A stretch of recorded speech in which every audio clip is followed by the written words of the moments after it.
Well, Leo, a different challenge. It's like last week you were chasing around Lamar Jackson, making sure he was contained. Now Joe Burrow. Just what is it like you've seen from Joe Burrow, even though he seems just slightly hampered a little bit with the wrist, but he says he's okay. What are you seeing out of him and just the Cincinnati Bengals offense in general? They had. I think they had some uncharacteristic mistakes. A lot of plays didn't go their way. Bad timing with fumbles. Stuff like that, and we're just treating them as the Bengals, and we know they're a great team. We know what they're capable of, and all it takes is one drive or even one play for them to really get going, and for them to gain the confidence of being able to realize what they can do. Do you feel like your confidence built from last week into this week, being in that starting position? Yeah, I mean, it definitely helps. You feel like as a player you need to get into a rhythm, and if you make one play, you start to feel good, and start to feel loose and confident, and you start stacking them. And the really important part is to be able to stack it, from week to week. When there's days in between, and not just in a game. You get on a little streak. So I want to continue to help the team as best I can. Leo, we just talked to Samaj. Obviously, he played for them for a long time, but he said we asked him how many defensive players will come up to him asking for tips, and he said just about everybody. How hopeful can he be, and how I guess unusual is it to have a guy who knows them so well? It's definitely helpful, and we definitely remember him. When he played there, and he's a great player. Like in the weight room, man, he's a beast too. And so we enjoy seeing him in there too. But yeah, we're just trying to pick his brain any way we can. Especially the value he has and what he was doing, not just on offense, special teams as well. So it's been really helpful. Hey, Leo, at what point in the process of preparing for Baltimore did you get the notion that you were going to be maybe spying Lamar a little bit and the opportunity to start preparing for that?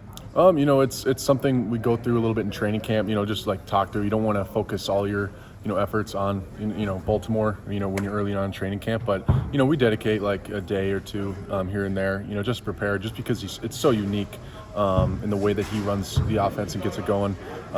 Just the scramble ability, the rushing ability. I think I saw Devontae Adams saying like he's the best rusher with the guy like with the ball in his hands, and I would probably agree with that. It's crazy what he's capable of doing, and so it's something you got to prepare for, not just the week before. How tiring is that trying to pursue Lamar Jackson? It is tiring, especially I've been playing a little more D-line lately, so you got to appreciate it because they got to go and push a 350-pound sled, try to for 5 to 10 yards, and then you got to do a 40-yard sprint, try to catch up to them, and so it's kind of like a never-ending race if we don't contain them well enough, and so I definitely experienced that. McDuffie mentioned yesterday that he felt like the tackling could improve from week 1 to week 2. How do you work on that? How does that improve from 1 week to the next in the National Football League? I mean, it's really helpful. We still have this padded day yesterday, so we got to take advantage of any time we're in pads to be able to wrap up, and that's something Coach Spags really hammers us on. Is wrapping up and working on vice tackles. Every situational tackle you could be able to put yourself in, and even on days like this, focus on whatever you can do best with just the shells on, the spiders on. So just working your best with what you got. How does it feel just as far as you mentioned the D-line work, you're getting this assignment. How does it feel that just as you continue to grow in this defense that you're just being asked to do more and more? It's always nice getting on the field more. I'll take it. And, it's really fun to be able to expand that, even more, from rookie year to second year into my third year.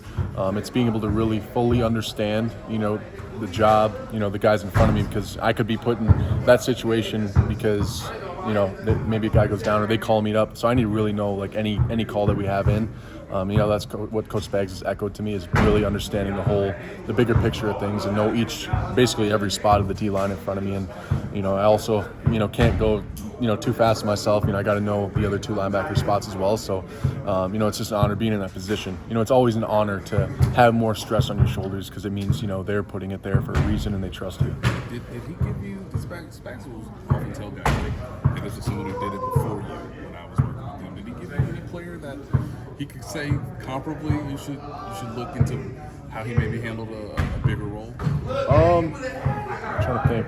BD gave me some great examples from the Patriots. I'm trying to think the guy's name, but yeah, he worked around some great dudes like or similar in those roles, and so I watched some film on there. He cuts up some stuff, and it's been good to look at that. Appreciate it.